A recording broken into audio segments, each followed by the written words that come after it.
Hello students, welcome to the class. आज के हमारे इस वीडियो लेक्चर का टॉपिक है मटेरियल कॉस्ट कंट्रोल।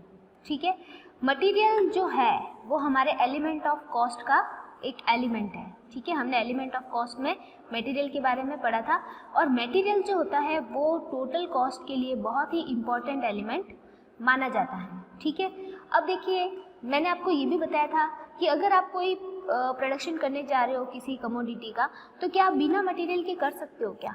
नहीं, बिल्कुल नहीं कर सकते आप, क्योंकि उसके लिए आपको मटेरियल की रिक्वायरमेंट रहेगी। ठीक है, अब क्योंकि हमारा प्रोडक्शन हाउस है और हम कोई कमोडिटीज़ बना रहे हैं, तो हम ज़रूर ये चाहेंगे कि हम हमारी मटेरियल की कॉस्ट जो है वो कम रखें और कम कॉस्ट पे हमें एक बेटर क्वालिटी का मटेरियल अवेलेबल हो जाए, हम ये भी चाहेंगे। और दूसरा हम ये चाहेंगे कि हम जो हमारे जो मटेरियल यूज़ होता है उसकी अवेलेबिलिटी हमारे पास हमेशा बनी रहे।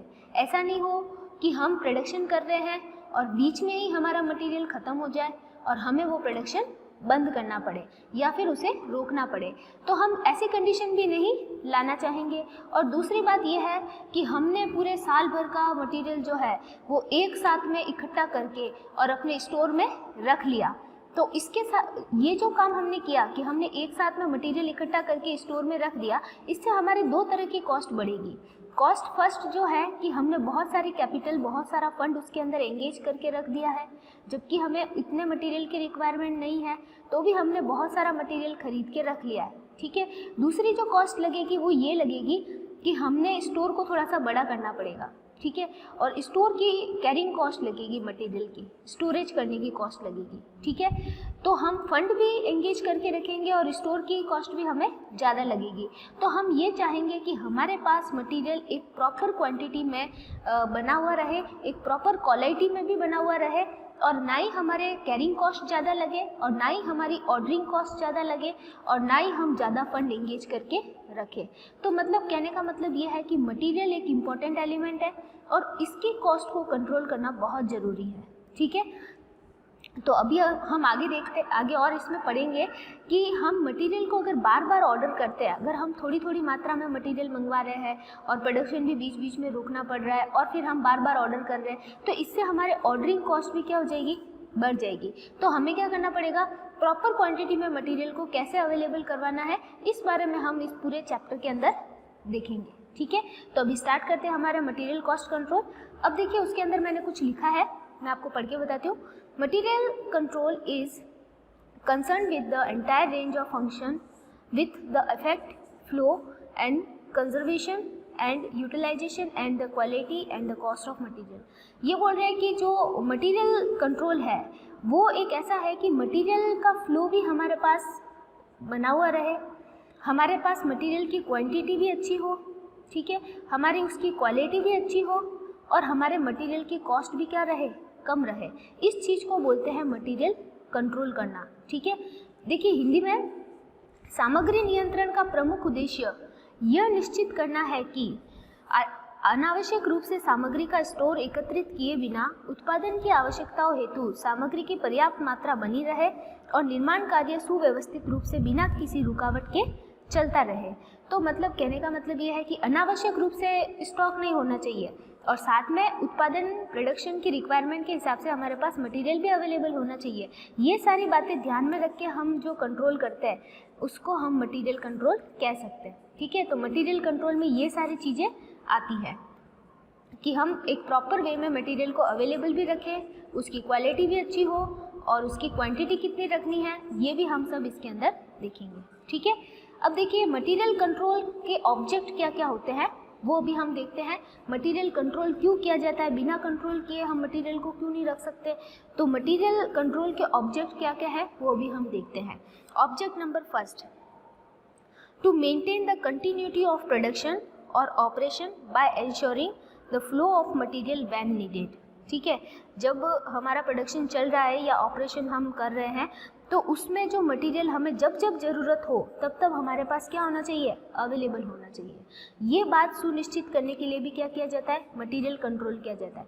कई बार ऐसा होता है कि हमारे पास प्लांट चल रहा है लेकिन हमारे पास मटेरियल अवेलेबल नहीं है, तो हमें क्या करना पड़ेगा, प्रोडक्शन रोकना पड़ेगा। इससे हमारे क्या होगा, वेजेस का लॉस होगा, हम वेजेस तो पेड कर रहे हैं लेकिन हमारे जो वर्कर्स हैं वो फ्री बैठे रहेंगे। तो इस बात के लिए हमें मटेरियल उस समय जब हमें आवश्यकता हो वो अवेलेबल रहे, इसके लिए मटेरियल कंट्रोल किया जाता है। ठीक है, फिर देखिए दूसरा पॉइंट है to reduce the material cost and contribute towards the reduction of cost of production. ये बोल रहे कि मटेरियल की कॉस्ट को क्या करना, रिड्यूस करना, कम करना। ठीक है, लागत बढ़ाना नहीं बल्कि कम करना, जिससे हमारी टोटल कॉस्ट ऑफ प्रोडक्शन क्या हो जाए, कम हो जाए। और आपको पता है कि अगर हमारी टोटल कॉस्ट कम होगी तो हमें प्रॉफिट भी क्या होगा, ज़्यादा होगा। क्योंकि अगर कोई प्रोडक्ट मार्केट में 10 रुपीज़ में अवेलेबल है तो हमें उसकी जो सेलिंग प्राइस है वो 10 रुपीज़ ही सेट करनी होगी। अब हम ये ट्राई करेंगे कि हमारी जो टोटल कॉस्ट है वो दूसरे प्रोडक्ट से कम रहे ताकि हम उस पर ज़्यादा से ज़्यादा प्रॉफिट अर्न कर सकें। ठीक है, फिर चलते हैं नेक्स्ट पॉइंट की तरफ। To ensure the right quality of material, हमारे पास जो मटेरियल अवेलेबल है वो बेटर क्वालिटी का हो, अच्छी क्वालिटी का हो, ये भी मटेरियल कंट्रोल के अंदर देखा जाता है। ठीक है, फिर है point number 4, to control the abnormal loss और wastage of material. Abnormal losses जो होते हैं, टूट फूट, छीजत और वेपर हो जाना और फालतू का जो वेस्टेज होता है मटेरियल का, उसको कंट्रोल करने के लिए भी मटेरियल कंट्रोल इम्पॉर्टेंट है। फिर देखिए next, to release the working capital. Working capital का प्रॉपर यूज़ करना। ऐसे नहीं है कि हमने बहुत सारा मटेरियल ला करके स्टॉक इकट्ठा करके हमने बहुत सारा रख लिया, वो हमारे फिर जब काम आएगा तब काम आएगा, लेकिन अभी तो स्टोरेज कॉस्ट लग रही है, कैरिंग कॉस्ट लग रही है। ठीक है, और हमने फंड भी उसके अंदर क्या कर रखा है, एंगेज कर रखा है। तो ये सारी जो बातें हैं जो बेटर वे में सोची जा सकती है वो मटेरियल कंट्रोल के अंदर ही सोची जा सकती है, इसलिए मटेरियल का कंट्रोल करना बहुत ज़रूरी है। ठीक है, तो ये सारे क्या थे, ऑब्जेक्ट थे मटेरियल कंट्रोल करने के। अब हम ये देखेंगे कि मटेरियल कंट्रोल करने की टेक्निक कौन कौन सी है। ठीक है, मटेरियल का कंट्रोल किस किस तरीके से किया जा सकता है, तो अभी हम पढ़ेंगे टेक्निक्स ऑफ इन्वेंट्री कंट्रोल। ठीक है, अब टेक्निक्स कौन कौन सी है, इसकी 6 टेक्निक्स है। टेक्निक नंबर 1 है setting of the various stock level, विभिन्न स्टॉक लेवलों को सेट करना। ठीक है, ये इसकी फर्स्ट टेक्निक है। इसके थ्रू भी क्या किया जाता है, मटेरियल कंट्रोल या फिर इन्वेंट्री कंट्रोल किया जा सकता है। दूसरी तरीका है determination of economic order quantity. EOQ को अगर हम डिटरमाइन कर ले, ईओक्यू का मतलब होता है economic order quantity. Economic order quantity मतलब हम एक ऑर्डर में कितना मटेरियल मंगवाए कि हमें रिक्वायरमेंट जो है वो भी पूरी हो जाए और हमारी ऑर्डरिंग कॉस्ट भी कम लगे और कैरिंग कॉस्ट भी कम लगे। ये सारी चीज़ें ईओक्यू के अंदर देखी जाती है। ठीक है, फिर थर्ड है एबीसी एनालिसिस। फिर एबीसी एनालिसिस, एबीसी एनालिसिस में मटेरियल को 3 कैटेगरी में डिवाइड करेंगे, ए, बी और सी। ए कैटेगरी में जो हायर कॉस्ट का मटेरियल होगा वो और उसकी क्वांटिटी कम होगी, और बी में ऐसा मटेरियल जिसकी कॉस्ट ए से कम हो लेकिन क्वांटिटी ए से ज़्यादा हो, और सी में बिल्कुल लोअर वैल्यू का जो मटेरियल होगा, बिल्कुल लोअर प्राइस का, लोअर कॉस्ट का, वो डालेंगे और उसकी क्वांटिटी सबसे ज़्यादा होगी। तो इस तरीके से भी मटेरियल को कंट्रोल करने के लिए एबीसी एनालिसिस टेक्निक को यूज़ कर सकते हैं। फिर है वेड एनालिसिस। ठीक है, फिर इसके बाद FS&D एनालिसिस ऑफ मटेरियल और GIT अप्रोच। तो मेन इम्पोर्टेंट तो जो बीकॉम फर्स्ट ईयर में है वो फर्स्ट, सेकेंड और थर्ड 3 टेक्निक ही है, बाकी टेक्निक्स भी हम पढ़ेंगे, थोड़ी सी शॉर्ट में पढ़ेंगे। ठीक है, अब स्टार्ट करते हैं हमारी फर्स्ट टेक्निक। फर्स्ट टेक्निक है हमारी setting of the various stock level. Stock levels को सेट कर देना। स्टॉक लेवल को सेट करने से भी क्या होता है, मटेरियल को कंट्रोल किया जा सकता है। अब स्टॉक लेवल, अलग अलग तरह के स्टॉक लेवल्स होते हैं, उनको सेट करके रखना ताकि हमें बिल्कुल ही शॉर्ट फॉर्मेट में हमारे मटेरियल किस तरीके से है, हमारा क्या ऑर्डर लेवल है, कितना मिनिमम स्टॉक है, कितना मैक्सिमम, हमें शॉर्ट वे में हमको बिल्कुल इन्फॉर्मेशन मिल जाए। इसके लिए हम स्टॉक के लेवल को सेट करके रखते हैं। ठीक है, अब स्टॉक लेवल को सेट करने के बहुत सारे फॉर्मूलेज हैं, तो वो फॉर्मूले अभी हम एक एक करके देखते हैं। सबसे फर्स्ट देखो जो है स्टॉक लेवल, वो है रीऑर्डर लेवल। ठीक है, रीऑर्डर लेवल मतलब हम कितने टाइम में वापस अपना मटेरियल को रीऑर्डर कर सकते हैं। ठीक है, रीऑर्डर लेवल जो होता है वो हमारे मटेरियल की क्वांटिटी का वो लेवल होता है जिस पर आते ही हमें मटेरियल को वापस क्या कर देना पड़ता है, ऑर्डर करना पड़ता है। ठीक है, तो रीऑर्डर लेवल वो लेवल होगा मटेरियल का जहाँ तक पहुँचते ही हमको फटाक से क्या करना पड़ेगा, ऑर्डर प्लेस करना पड़ेगा ताकि हमें ज़रूरत पड़ने पर जल्दी से मटेरियल अवेलेबल हो जाए। ठीक है, अब देखिए इसका भी एक फॉर्मूला है, फॉर्मूला, दो फॉर्मूले दे रखे हैं, दोनों ही फॉर्मूले हमें ध्यान में रखने हैं। According to information of our questions हमें जो फॉर्मूला अप्लाई करना है वो हम करेंगे। तो देखिए इसका फर्स्ट जो फॉर्मूला है वो है मैक्सिमम कंजप्शन रेट, ठीक है, हमारी जो मैक्सिमम कंजप्शन रेट हमें क्वेश्चन में दे रखी होगी वो इनटू मिनिमम रीऑर्डर पीरियड, जो रीऑर्डर पीरियड होगा ये भी क्वेश्चन में दे रखा होगा और ये भी क्वेश्चन में दे रखा होगा। हमें कुछ नहीं करना है, बस इन दोनों को क्या करना है, मल्टीप्लाई करना है, ठीक है। Maximum consumption rate into minimum reorder period, ठीक है। दूसरा जो फॉर्मूला है इसका लीड टाइम इन डेज, ये भी आपको क्वेश्चन में गिवन होगा। Usage rate per day, usage rate per day by chance आपको निकालनी पड़ सकती है, हो सकता है आपको मंथली कंजप्शन दे रखा हो सकता है आपको एनुअली कंजप्शन दे रखा हो, तो आपको पर डे की रेट निकालनी पड़ेगी, यूजेज रेट, कि हम एक दिन में कितना मटेरियल यूज़ करते हैं, और प्लस हमें करना पड़ेगा सेफ्टी स्टॉक, ठीक है। सेफ्टी स्टॉक आपको क्वेश्चन में दे रखा होगा या फिर आपको कैलकुलेट करना होगा। तो ये दो फॉर्मूले हैं जिससे हम क्या निकाल सकते हैं, रीऑर्डर लेवल निकाल सकते हैं, ठीक है। रीऑर्डर लेवल मतलब हमारे मटेरियल की क्वांटिटी का वो लेवल जहाँ तक हमें पहुँचते ही क्या करना पड़ेगा, मटेरियल को वापस ऑर्डर करना पड़ेगा, ठीक है। फिर चलते हैं हम नेक्स्ट फॉर्मूले की तरफ। नेक्स्ट है हमारा मिनिमम स्टॉक लेवल और सेफ्टी स्टॉक लेवल। ये जो मिनिमम स्टॉक लेवल है इसको सेफ्टी स्टॉक लेवल भी कहा जाता है, ठीक है, इसे सेफ्टी स्टॉक भी हम कह सकते हैं। मिनिमम स्टॉक लेवल जो है वो हमारे स्टोर में हमेशा अवेलेबल रहना चाहिए, मतलब कि मिनिमम स्टॉक लेवल जो है वो हमारे मटेरियल का एकदम क्या है, लोअर पॉइंट है, जो कि हमेशा हमारे पास क्या होना चाहिए, अवेलेबल होना चाहिए। अगर मटेरियल का लेवल मिनिमम स्टॉक लेवल से कम गया तो इसका मतलब हमारा प्रोडक्शन क्या हो सकता है, बंद हो सकता है। तो हमेशा हमें अपने स्टोर में मिनिमम स्टॉक लेवल जितना स्टॉक बना के रखना है ताकि प्रोडक्शन क्या रहे, कंटिन्यू रहे, ठीक है। तो इस मिनिमम स्टॉक लेवल को निकालने का जो फॉर्मूला है वो है नॉर्मल और एवरेज कंजप्शन रेट। क्या है, नॉर्मल और एवरेज कंजप्शन रेट। अब आपको क्वेश्चन में कंजप्शंस दे रखे होंगे तो या तो उसका एवरेज निकालना है या फिर आपको नॉर्मल कंजप्शन रेट ऑलरेडी निकाल के दे रखी होगी, ठीक है। और नॉर्मल और एवरेज रीऑर्डर पीरियड, आपको जो रीऑर्डर पीरियड दे रखे होंगे उसका भी एवरेज निकालना है और इन दोनों को मल्टीप्लाई करना है, ठीक है। ये दोनों इन्फॉर्मेशन आपको क्वेश्चन में गिवन होगी, बस आपको फॉर्मूला ध्यान होना चाहिए, नॉर्मल और average consumption rate into normal और एवरेज रीऑर्डर पीरियड, ठीक है। अब देखिए इसका भी दूसरा एक और फॉर्मूला है,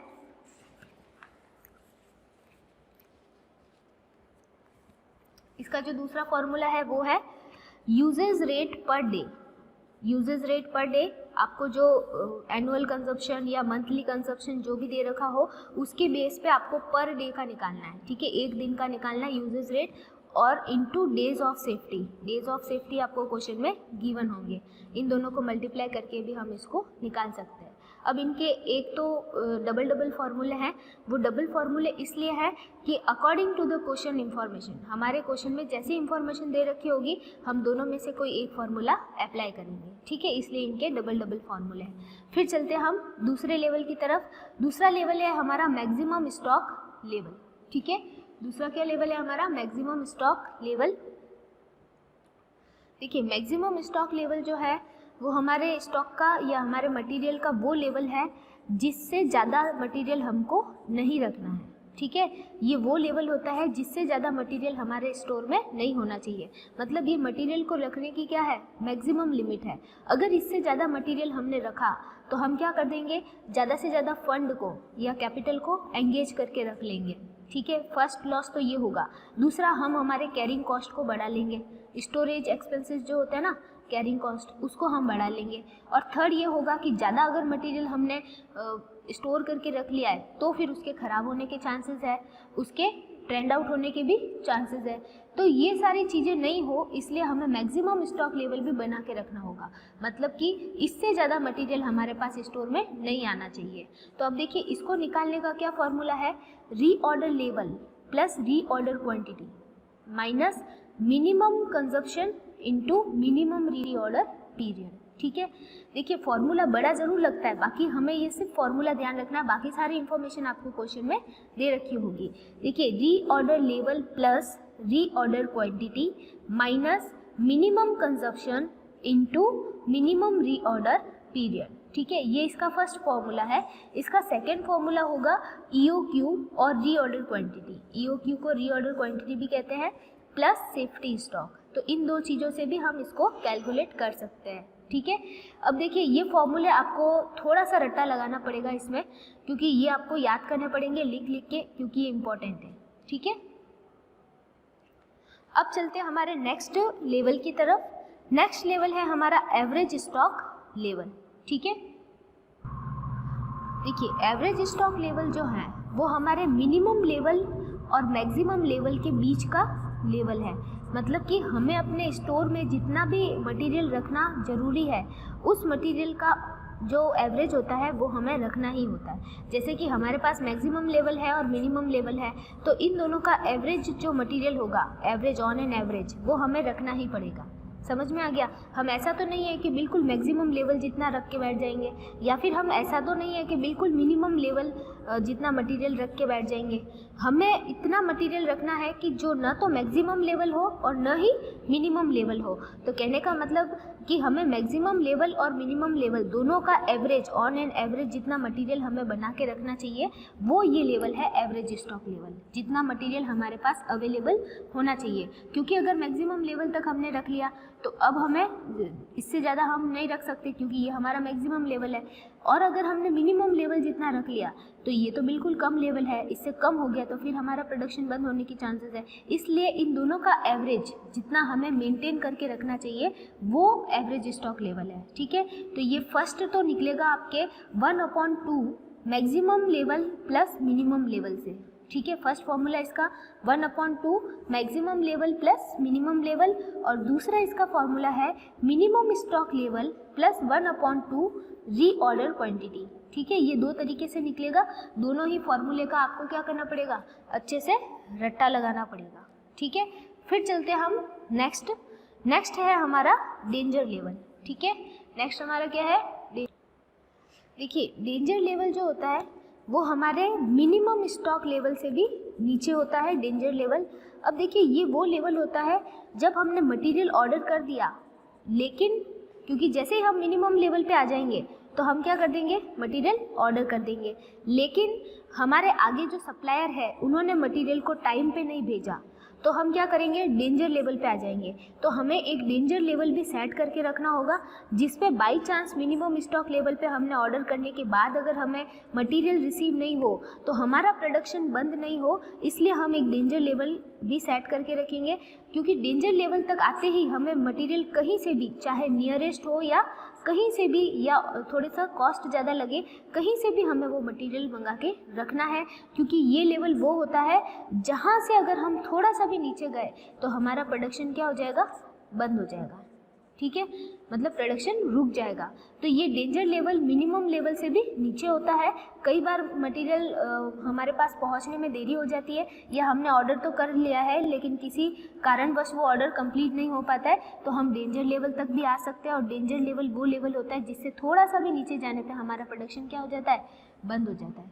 ठीक है, तो ये भी डेंजर लेवल सेट करके रखा जाता है। और आपको पता है एक प्रोडक्शन हाउस में कुछ घंटे के लिए प्रोडक्शन को रोक देना एक बहुत बड़ा लॉस हो सकता है। इसलिए हमेशा मटेरियल एक प्रॉपर क्वांटिटी में अवेलेबल होना बहुत ज़रूरी है, क्योंकि प्रोडक्शन का 1 घंटे रुकना मतलब पता नहीं कितने यूनिट का प्रोडक्शन रुक जाता है, और कितने यूनिट का प्रोडक्शन रुकना मतलब पता नहीं कितना लॉस हो जाता है। तो ये सारी चीज़ें नहीं आए, ये कंडीशन नहीं आए, इसलिए वो सारे स्टॉक लेवल सेट करके रखते हैं। ठीक है, सबसे पहले तो हम क्या करते हैं, रीऑर्डर लेवल मतलब उस लेवल तक आते ही हमें क्या करना है, मटेरियल को ऑर्डर करना है। ठीक है, फिर हमने देखा था मिनिमम स्टॉक लेवल वो होता है जहाँ तक आते ही हमें फटाक से क्या करना पड़ेगा, ऑर्डर करना पड़ेगा, क्योंकि हमें किसी भी तरीके से मिनिमम लेवल से नीचे नहीं जाना है। फिर मैक्सिमम लेवल वो है जिससे ज़्यादा मटेरियल हमको नहीं रखना है। एवरेज लेवल वो है जिस पे हमें मटेरियल बना के रखना है। और डेंजर लेवल वो जो कि हमारे प्रोडक्शन बंद होने के चांसेस हो जाए, वहाँ तक मटेरियल आ जाए तो वो डेंजर लेवल हो जाएगा। ठीक है, तो ये सारे हमारे स्टॉक के लेवल है, इसके फॉर्मूले हैं। अब आपको इन फॉर्मूले का एक बार बैठ के अच्छे से लिख के क्या करना पड़ेगा, रट्टा लगाना पड़ेगा। क्योंकि हमें फॉर्मूले याद होंगे तो इसके क्वेश्चन बहुत ईजी होते हैं और आराम से इसके क्वेश्चन आपके हो जाएंगे। ठीक है, तो बाकी जो है हमारे टॉपिक वो हम नेक्स्ट लेक्चर में, इससे रिलेटेड क्वेश्चंस वगैरह जो है वो हम नेक्स्ट लेक्चर में करेंगे। Okay, thank you.